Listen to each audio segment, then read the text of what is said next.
Hoje eu estou gravando esse vídeo para resolver um exemplo que está no nosso material de inequações.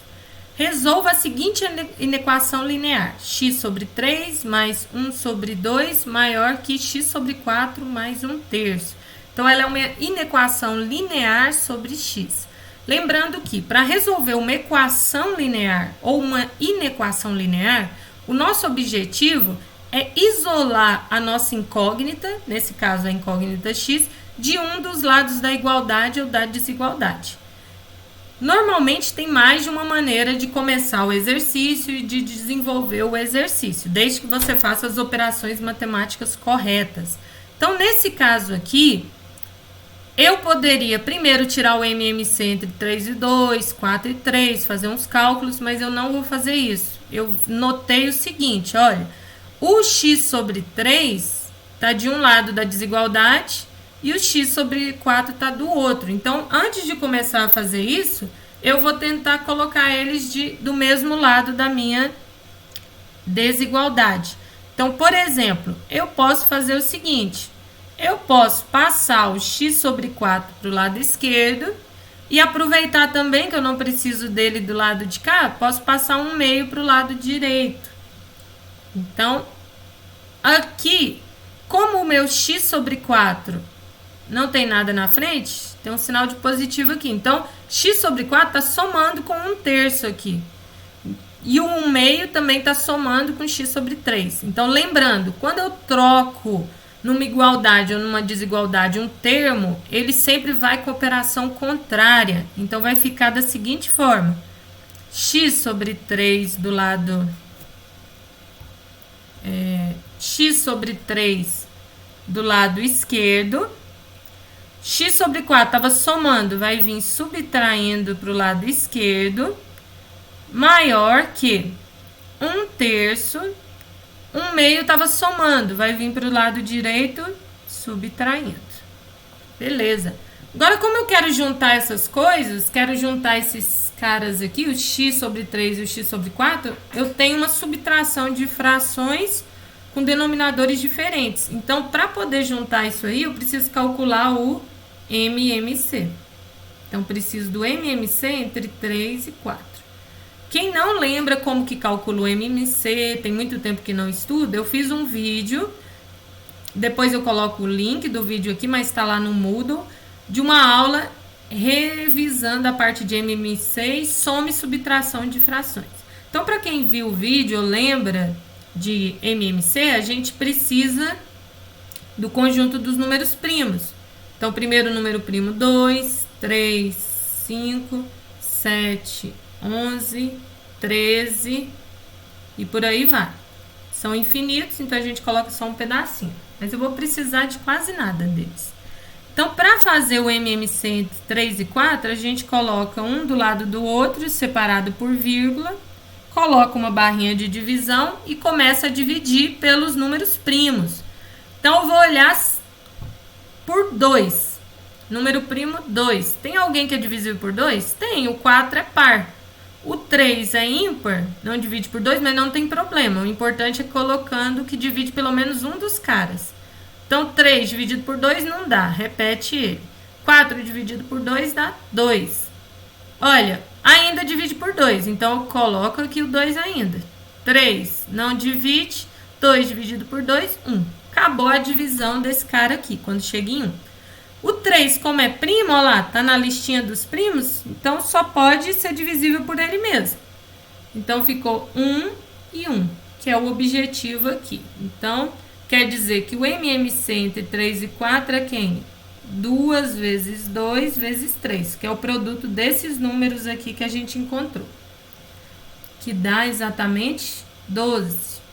Do lado direito, a gente vai precisar do MMC entre 3 e 2. Então, já vamos calcular aqui, porque a gente já faz tudo de uma vez. MMC entre 3 e 2. Coloco o 3, coloco o 2, coloco a barrinha. Vou passeando pelos números primos. 2. Tem alguém que divide por 2? Tem. O 2. Coloca aqui. 3 não divide, repete. 2 dividido por 2, 1. Aí, o 3 é primo, só divide por ele. Então, já coloca aqui 3. Então, dá 1 e 1. Então, MMC entre 3 e 2 deu 2 vezes 3, que é igual a 6. Lembrando que, não sei se vocês recordam desse resultado, mas é o seguinte.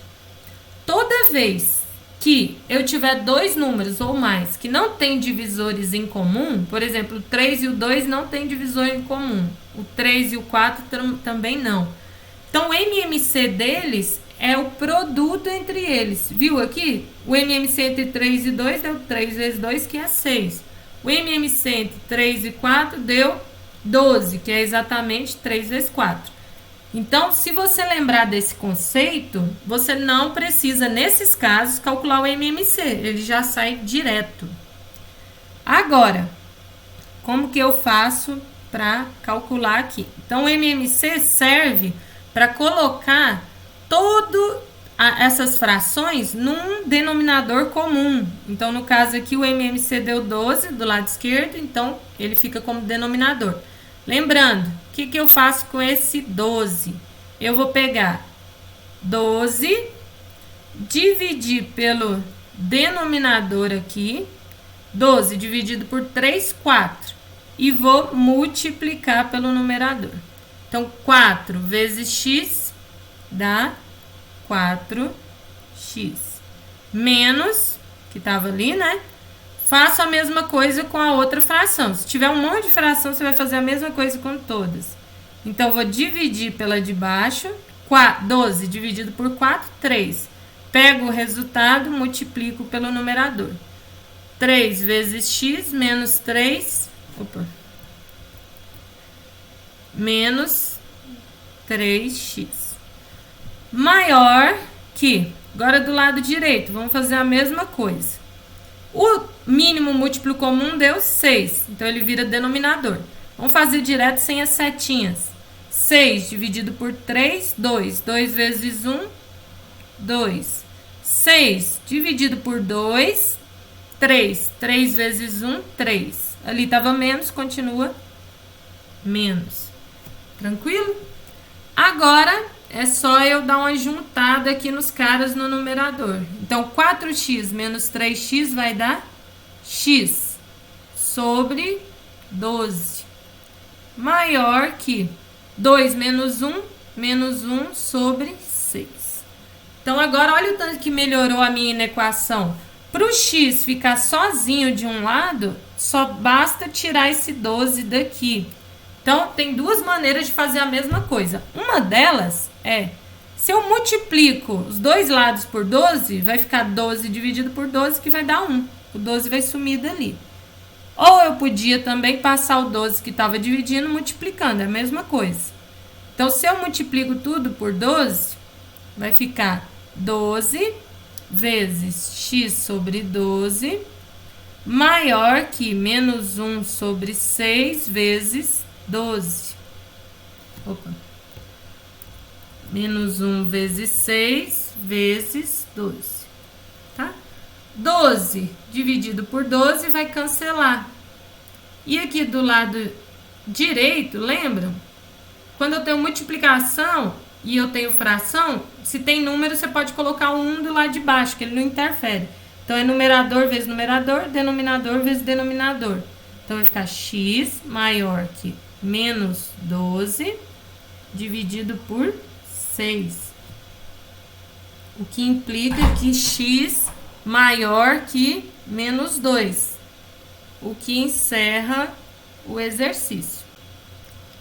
Lembrando que essa solução aqui, x maior que menos 2, eu posso representar ela de mais de uma maneira, né? Eu posso representar ela de uma forma mais matemática, né? X pertencente aos reais, tal que x é maior que menos 2, que é na forma de conjunto, né? Outra forma de representar lembra, se aqui não tem um maior igual, quer dizer que não inclui o menos 2. Então, eu quero todos os x que sejam maiores estritos que menos 2. Então, eu posso escrever assim, ó. Menos 2 indo para mais infinito e tudo com o colchete para fora, porque o infinito nunca é com colchete para dentro e o menos 2 é com colchete para fora, porque não inclui o menos 2. E outra maneira de representar é através da reta real, que aqui nesse caso o menos 2 não está incluso, então eu faço uma bolinha aberta em menos 2, e eu tô querendo todo mundo que seja maior que ele, então eu tô querendo todo mundo aqui pro lado direito. Então a gente tem essas 3 formas de representação da solução deste problema.